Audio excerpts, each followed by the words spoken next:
Hello, everyone. My name's Andrew Nickens, and we're here to present to you today about the SSCCC's efforts in proposition advocacy, learning about the propositions SSCCC has supported, and how to get involved. The presenters that we're bringing you here today is myself, Andrew Nickens. I'm the Vice President of Legislative Affairs. Benjamin Blevins, who's the Vice President of Regional Affairs, and Jasmine Prasad, Region 2 Legislative Affairs Director.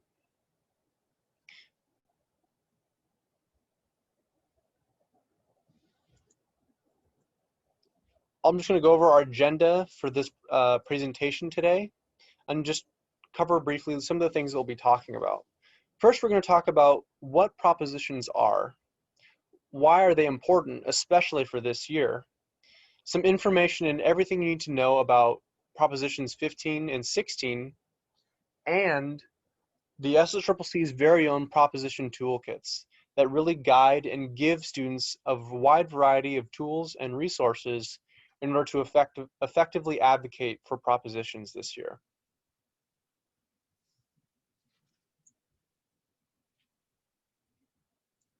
So what are propositions? Just as we all know, legislators vote on bills throughout the year that make changes to policy. These bills can be on anything, and they drastically affect the way we live our lives. However, Californians are also given the opportunity to directly decide on policy issues through what's known as referenda. These referenda are put on our ballots annually as ballot measures. And these can be, as I said, anything that a regular bill might be, but it could really affect any aspect of Californians' lives. But the important thing to note is this puts policy decisions directly in the hands of your average residents, just like you. And students need to make their voices heard and need to be present at this election to let California know what students want. The SSCCC has supported propositions 15, 16, 17, and 18, but we'll mostly be covering propositions 15 and 16 today.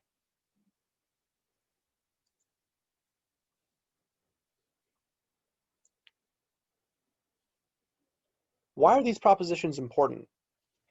The truth is that the SSCCC has never really undertaken proposition advocacy like this before, and there has never been a better time. You can see here these propositions on your screen and what they would do. Proposition 15 would generate an estimated $506 million in new revenue annually for community college districts. Proposition 16 would repeal the ban on equal opportunity and affirmative action. Proposition 17 will allow individuals on parole to vote. And Proposition 18 would allow 17-year-olds to vote in a general election if they would be 18 by the time of that election. It is amazing that these propositions are on the ballot this year. This has been such an incredible year. Not only do we have a pivotal presidential election coming up, but also these propositions on the ballot, which have the potential to drastically change the lives of Californians. So next, I'm going to jump a little bit into Proposition 15. But in order to talk about Proposition 15, we have to talk about Proposition 13. Proposition 13 was a measure passed by Californians, which guaranteed a couple of property tax protections by freezing property values at their market value at the time that they were bought or purchased. This allows the state of California to only incrementally increase property taxes in California. And this has been a very important proposition, a very important tax protection that Californians have enjoyed for many, many years, and many Californians will continue to enjoy these tax protections. And so what would Proposition 15 do? How would it change this? Proposition 15 would reevaluate commercial and industrial properties to be taxed based on their current market value. The truth is that after many years, large corporations are not paying their fair share in taxes. And by this proposal, the richest 10% of corporate property owners would generate up to 92% of the funding. However, it's important to note, like I said, that these tax protections for the average Californian would continue. Specifically for residential property owners like your house, renters who rent an apartment, and farmers who own agricultural properties. They would continue to enjoy the benefits provided by these tax protections. But most critically, this would reclaim $12 billion per year for schools, community colleges, and vital services in our communities. And it's important to note that community colleges would receive 40% of this new revenue. And this could never come at a more critical time. In the beginning of this year, California was expecting a $5.6 billion surplus for the year 2020-2021. However, as we all know, COVID-19 really switched things up around on us. This recession, combined with $5.7 billion in new spending related to our COVID-19 response and other priorities of the legislature, transformed this surplus into a $54 billion deficit. And the legislature has had to employ many budget solutions in order to ensure that we pass a balanced budget. A lot of those quote-unquote solutions have come at the cost of significant reductions to community colleges. This is why Proposition 15 is so critical, because the new revenue could come as early as 2022 to stave off the huge reductions that community colleges would face. This means more faculty, more classes, and more basic services that students rely on in order to achieve their academic goals. Moving forward with Proposition 15, how to really get involved. First, it's important that you commit to vote. Your vote makes it possible to pass Proposition 15 and begins putting California on the path to a more equitable higher education system. Equitable in the sense that community colleges, year in, year out, are neglected in the budget cycle. We don't receive as much funding as CSUs and UCs. And this funding would help put more money into community colleges. So it's important to take action, find an event near you, and attend one of the many events with your friends. And lastly, it's important to get your student body association to formally endorse Proposition 15 by passing a resolution. This is extremely important. So next, I'm going to turn it over to another presenter of ours, Jasmine Prasad, the Legislative Affairs Director for Region 2, who's going to talk to us about Proposition 15. Hi everyone. So what is the deal with Prop 209? Prop 209 was passed in 1996, banned affirmative action practices in public hiring, contracting, and education. While Prop 209 was proposed to be the solution of discriminatory processes, it instead took a colorblind stance which failed to acknowledge the systematic racism has intentionally excluded BIPOC from wealth accumulation for generations. Prop 209 caused a decline in system-wide enrollment by at least 12%, which underrepresented student enrollment at Berkeley and UCLA campuses, immediately falling by more than 60%. And a little fun fact about Prop 209 is Rosa Parks signed the official ballot arguments against Prop 209 back in 1996. Next slide, please.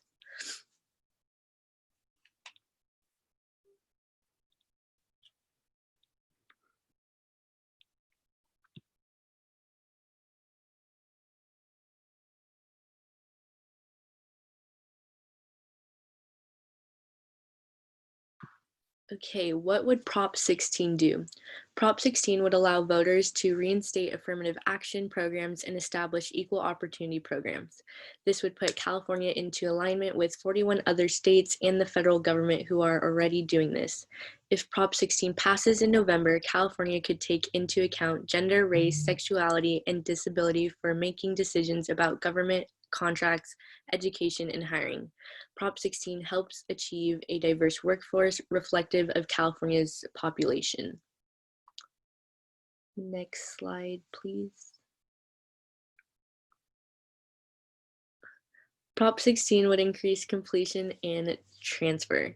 The California CC system should support students till completion, but instead, only 43% of community college students drop out before earning their associate's degree. Only 5% of community college students graduate on their expected track. The Pell Grant recipients are expected to pay back their aid should they not follow through to completion regardless of the situation that led to students to withdraw. Prop 16 will change that by allowing for increased funding for student retention and support programs, hiring processes which will prioritize hiring staff from distinct communities who have the tools and experience to assist our students, allowing for the creation of affirmative action policies as a tool for promoting equal opportunity for people who have historically faced barriers to achieving success. Next slide. Okay. Moving forward with Prop 16, getting involved. Commit to vote. Your vote makes it possible to pass Prop 16 and begin putting California on the path towards an equitable higher education system. Take action and find an event near you. Attend one of many events and text-making sessions with your friends. Getting your SBA to formally endorse Prop 16 is a great way to stand with your students in support of affirmative action. And in the little purple box, you can see a link to where you can sign up for more info on Yes for Prop 16, as well as Facebook, Twitter, and Instagram. Prop 16 did have a couple rallies, so if you go to their Facebook page, you can rewatch some of the rallies that happened where we had some panelists, as well as the lead organizer for Prop 16.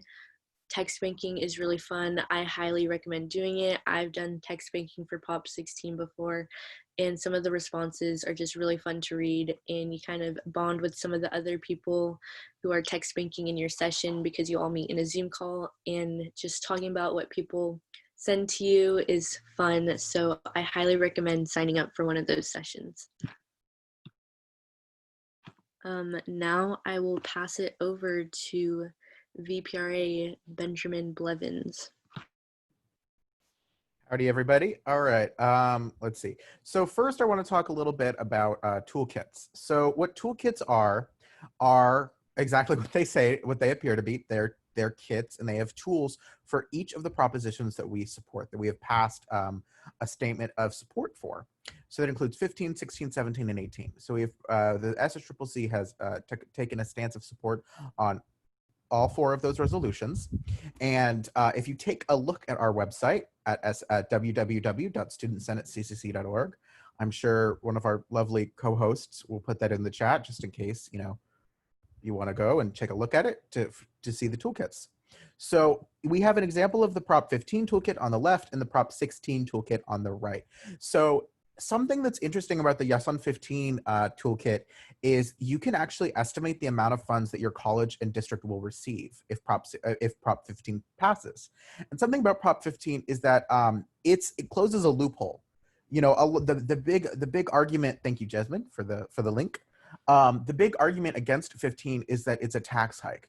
It's not. It closes a loophole. It was designed to protect residential homeowners, but instead it's protecting corporations, like Disneyland, California Adventure, Universal Studios, Six Flags, SeaWorld. It's protecting companies that own a lot of land, but pay extremely small property taxes.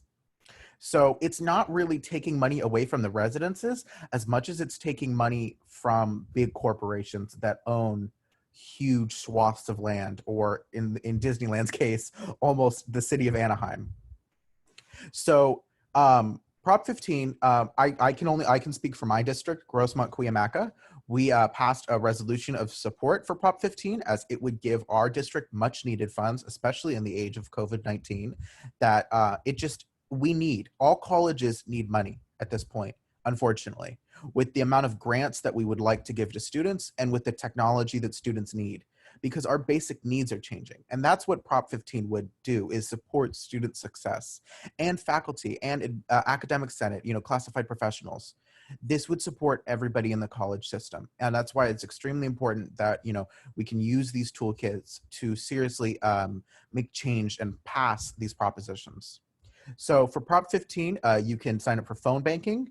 You can share a post on social media. We have sample posts, various graphics. We have, sample captions from the Yes on 15 campaign. You could search for events, phone banking near you. You could sign up for to receive updates. I myself, I actually called into the Board of Supervisors meeting for San Diego County when they were debating a resolution to basically oppose it. And I left a public comment, and it was a pre-written statement, that the Prop 15 campaign gave us.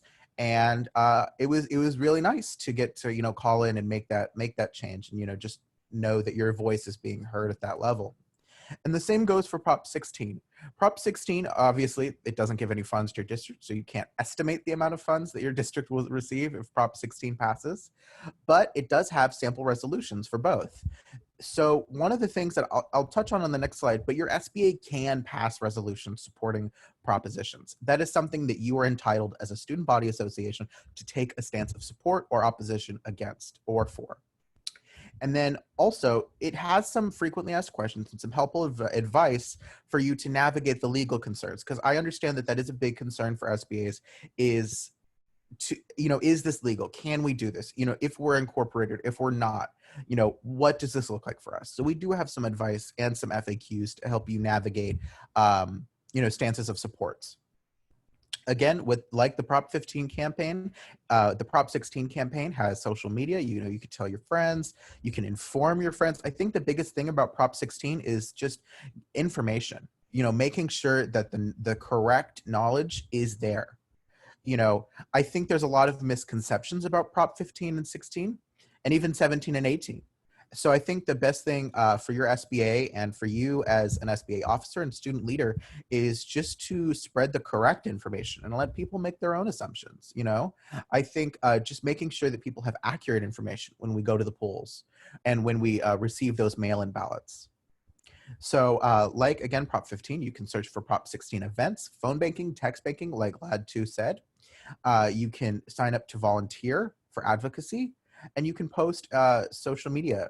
You can post your social media, Facebook, Instagram, Twitter, LinkedIn, MySpace, whatever you'd like. So I think these toolkits will greatly affect, these propositions and how effectively our students can advocate for them.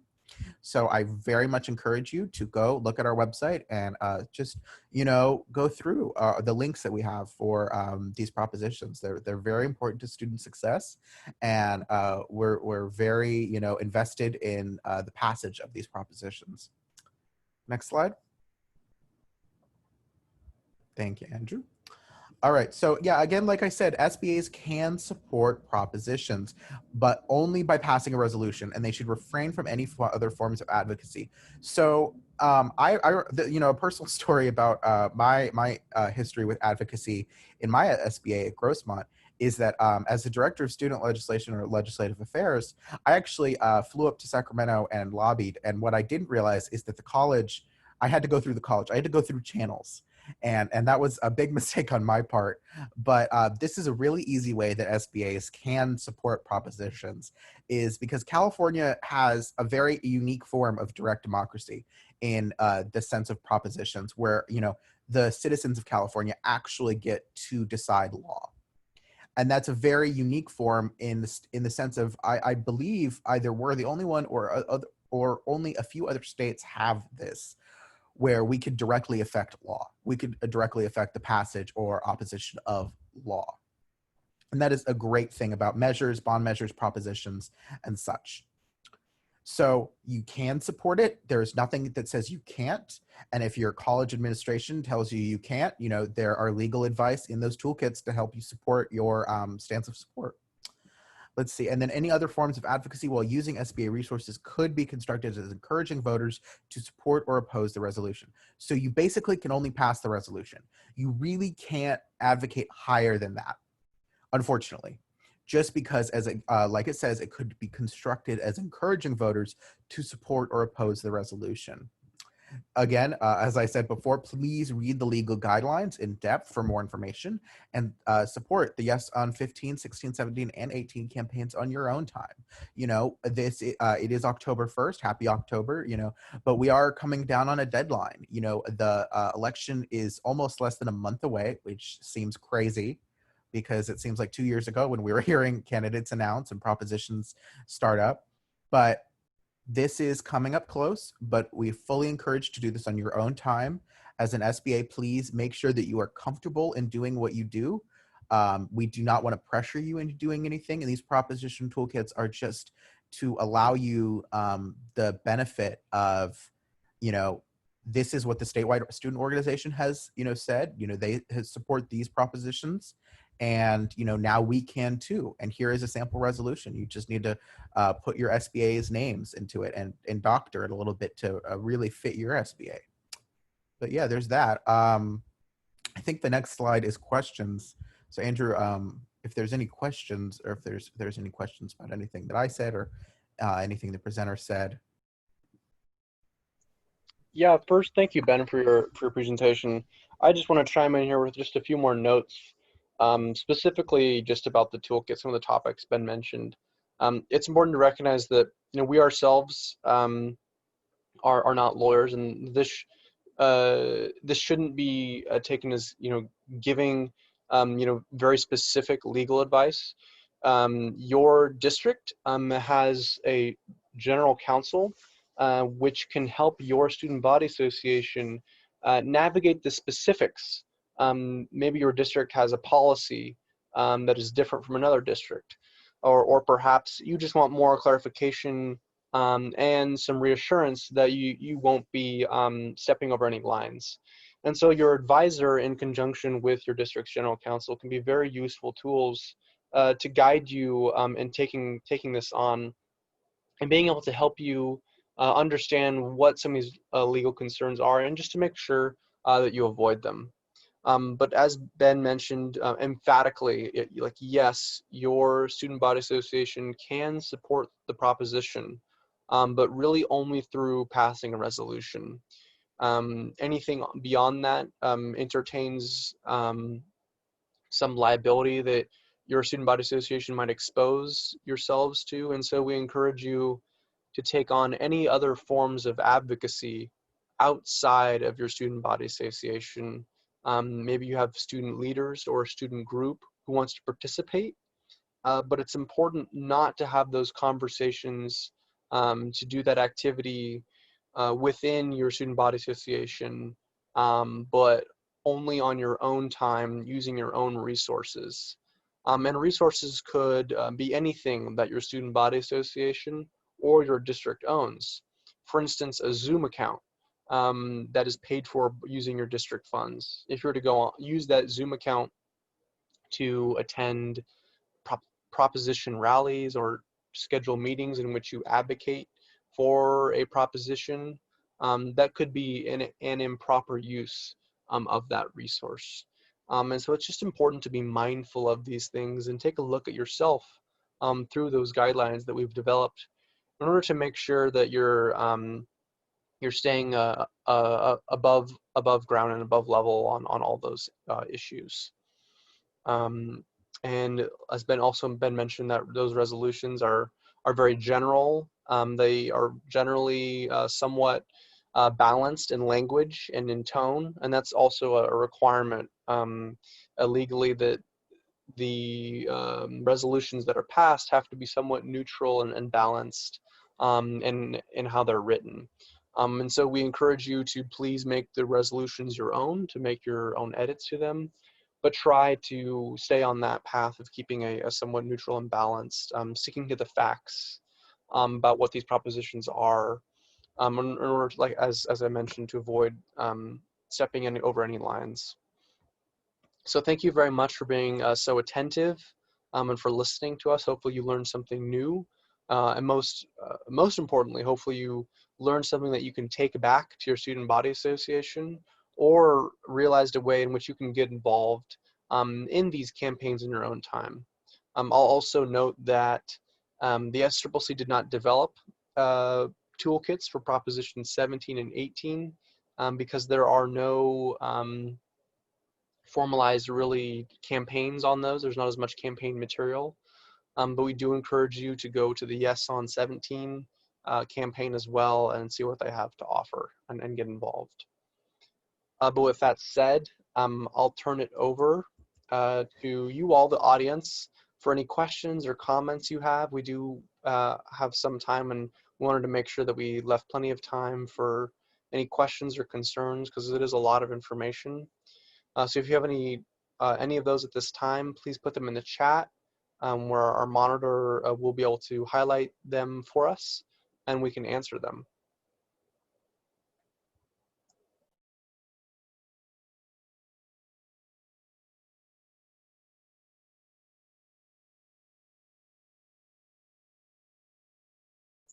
All right, if there are no questions, oh, looks like we might have one. We do have a question. Did you want me to read it? Yes, please do.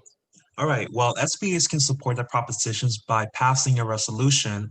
What about the individual members of the SBA, especially the Director/Secretary of Legislative Affairs, voicing their support of the propositions? That's an excellent question. And I'd be happy to answer that. So the short and short of it is, if you are acting in a role in your student body association, such as that legislative affairs position or secretary, or whatever the title or role might be within your student body association, you are still limited by the advocacy that you can undertake. And so it would be improper for student officers within their capacity as an officer of the student body association to urge people to vote for it or to say that they oppose it or support it.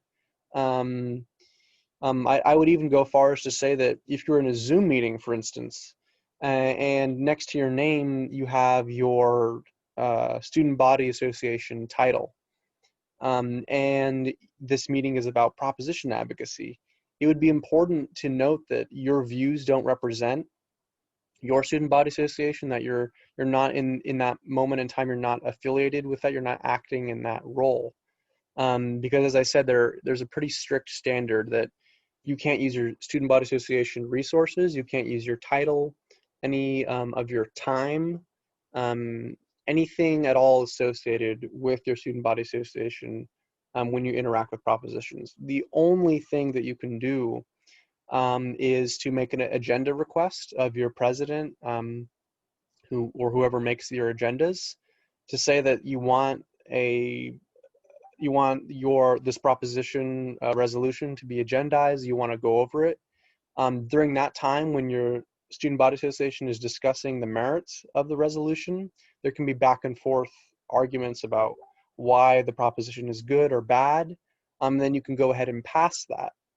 But anything beyond that would be not allowed. So I hopefully that answers that question. Please follow up in the chat if it didn't. But it is somewhat of a strict standard, and that's why we encourage you really to do that all outside of your student body association, to do it on your own time with your own resources. There is a second part to the question. As individuals who are affiliated with their respective SBAs, are they still expected to go through the legal precautions in support of these propositions? I believe VPRA Blevins and VPLA Nickens touched on that.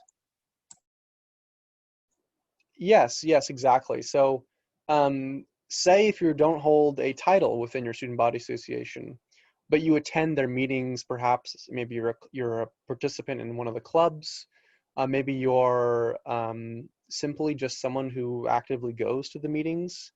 It's important that if you in any way engage in talking about propositions or in anything else, that you make it clear that you're not doing it as a representative of your student body association or any other student group. And the reason for that is because those groups, your student body association receives public funds that are provided by, in part, taxpayers. And in that sense, you are a somewhat of a government entity, and it's improper for entities like that to get involved in these kind of electoral matters. And so, yes, it would still apply to some of those individuals who are still affiliated with the Student Body Association. But as long as you're doing it on your own time, you're doing it separate, um, you're not doing it at a time when you'd be regularly working for your Student Body Association, you're using your personal email, all that stuff, that's when it's more appropriate. Hopefully that answers that question, but please follow up in the chat if it didn't.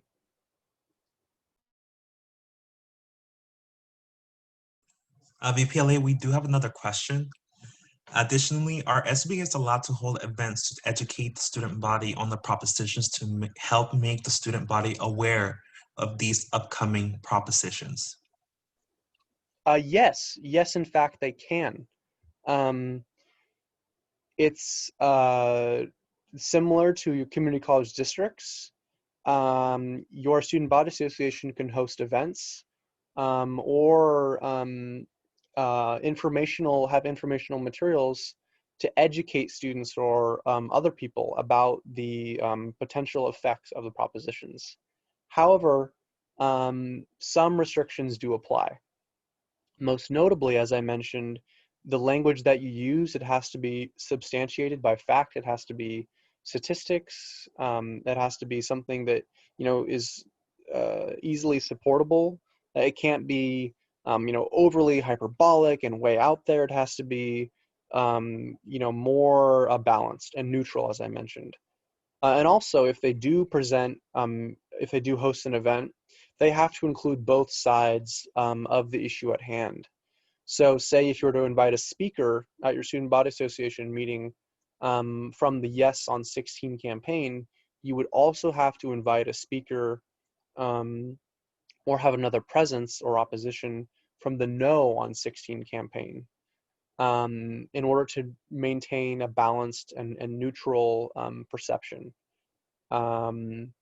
And like, as I mentioned, that it extends to educational materials as well, as you can't solely be distributing or talking about that information. You have to also include the other side.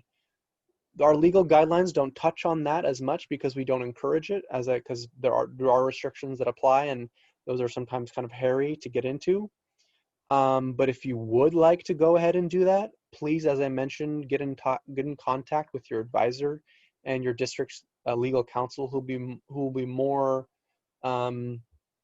will have more information for you about how to engage in that safely.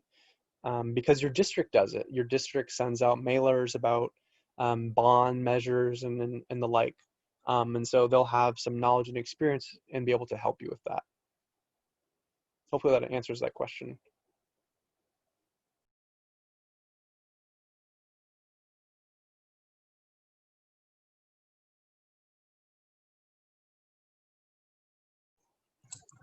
All right. Well, if there are no more questions, I think we might break here. But if there are any other follow-ups, I think we'll pause for just a little bit longer while someone maybe is typing out a comment, and to see if there's any other questions or follow-ups.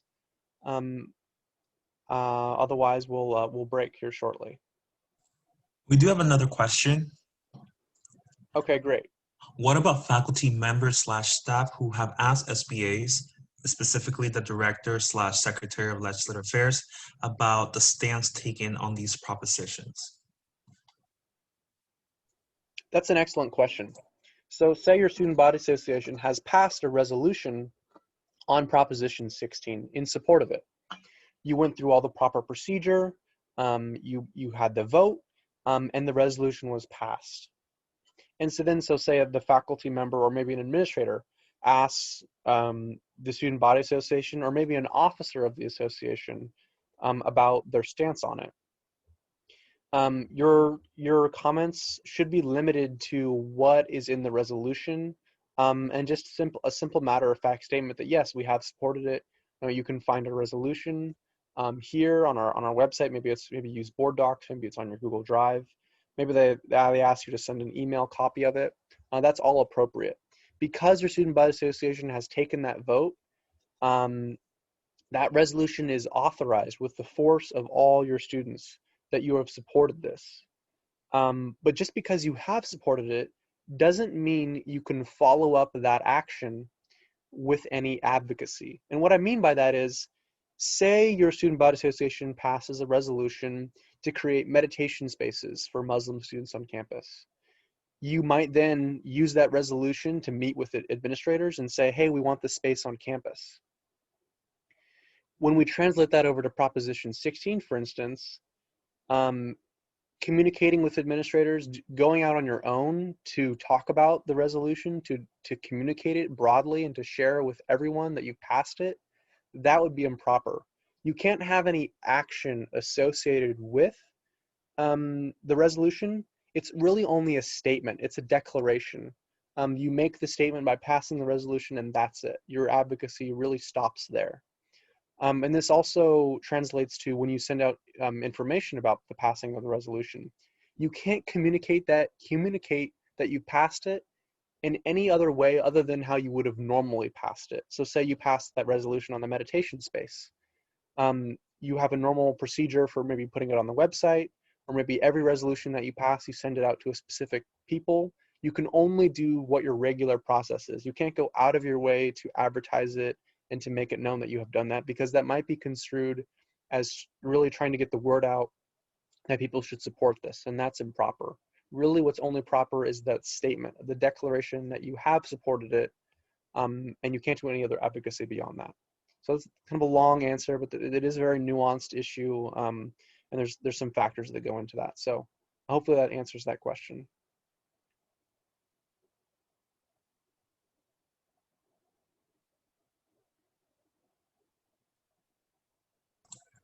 We do have another question. Is there a way to know if the college districts have made a stance on these propositions, as the individualized colleges in that district are making their own stance on these propositions without creating a conflict of interest between the college and the district? Yeah, definitely. It depends on whether your college is a multi-college district, or a single college district. The district is the governing body for your college or all your colleges within the district. And so it wouldn't make sense for a single college within a multi-community college district to take a stance in support of a proposition. Only your board of trustees, your community college district would be able to do that. And many community college districts have already passed resolutions in support of Propositions 15 and 16. Specifically, San Bernardino Community College District has passed one. VPRA Blevins mentioned his district has passed a resolution supporting Proposition 15. And so many community college districts have already done this. But it's important to note that the district, the board of trustees, has to pass that resolution. A college can't do it themselves, because the college really is just the staff of the district, and they're not, public officials. They can't make votes and they can't pass things. They're just employees, and so that's why it has to go to the board of trustees for your local community college district.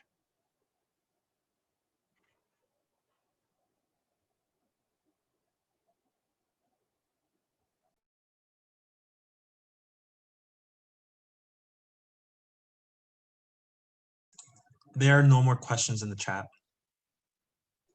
Okay, great. Yeah, I mean, we do have some more time, and so I'll pause just for a little bit more to see if someone else is typing out another question. Otherwise, we're gonna keep getting questions until we end at our scheduled time. So I'll just wait a few more moments here.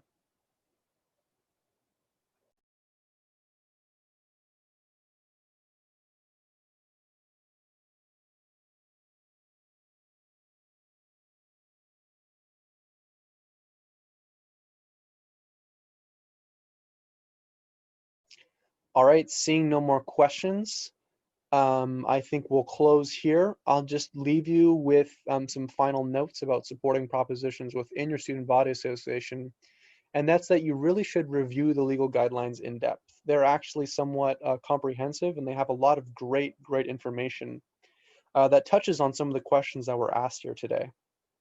But as I stated before, as a little legal disclaimer, we are not lawyers. This isn't legal advice.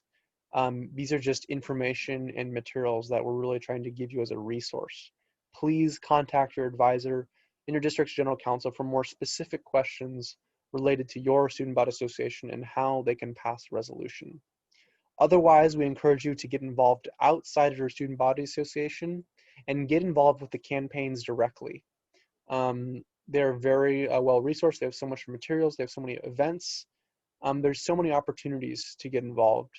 I mean, we really strongly encourage it because we all know what's at stake here in this election, not only at the national level, but as we've seen statewide and what these propositions could mean for community colleges.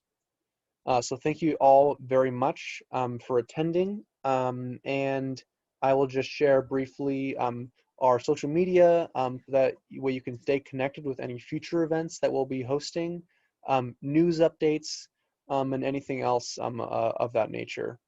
So please stay connected with us, stay involved, stay active. You can also send me an email at vpla@studentsenateccc.org for any questions about those legal guidelines that we've developed or any other questions about the toolkits themselves. I just want to say thank you very much, everyone, for attending.